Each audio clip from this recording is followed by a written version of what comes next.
When it comes to analyzing issues, okay, I've listened to so many journalists for quite some time. Only some few of them, and AYO is among those few that analyze issue straight up. We just say it the way it is.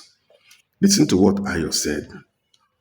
Just listen to AYO. Today, or for this one, let me talk about our institutions and the sacredness of our institutions ahead of the 2027 elections and the three arms of government. Because if you look at it, it almost seems as if the arms of government are working against democratic principles in Nigeria. So this is bigger than one party.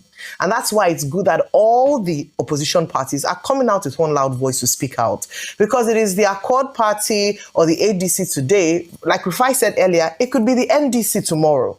And if this is allowed to fly with regards to using institutions or arms of government, then we will have a big problem on our hands. We've been talking about state capture since the election started. But let me tell you how these different institutions and arms of government have been criticized on the road to 2027.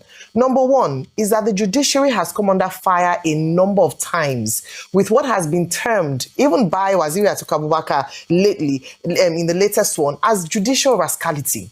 We have seen judgments and counter-judgments that counteract from the same temple of justice at different hierarchies of courts. That is a big problem. And how do we then trust the process when it comes to election matter litigations or disputes in election matters ahead of 2027? The justice system in Nigeria, as the name implies, must not be seen to be unfair or to favor the interests of a particular party or individual. It is important for a democratic institution in Nigeria and the electoral process. The legislature has come under fire with the Election Amendment Act and some provisions of the law that didn't quite sit well with Nigerians and opposition parties, because again, it was seen to favor a particular party or certain individuals.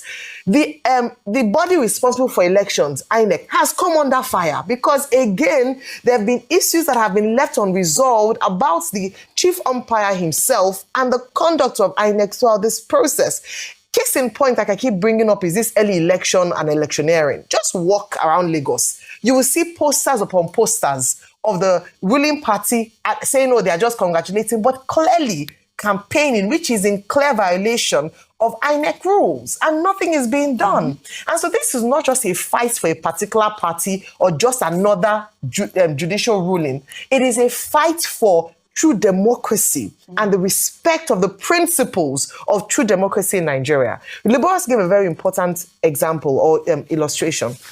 Using the AD registration in 1998 towards the 1999 elections, that they didn't meet the threshold of the party being registered, but in wisdom and in respect for the feeling, reading the room, understanding how delicate it was at the time to deregister a party from the Southwest region, the military government at the time chose not to.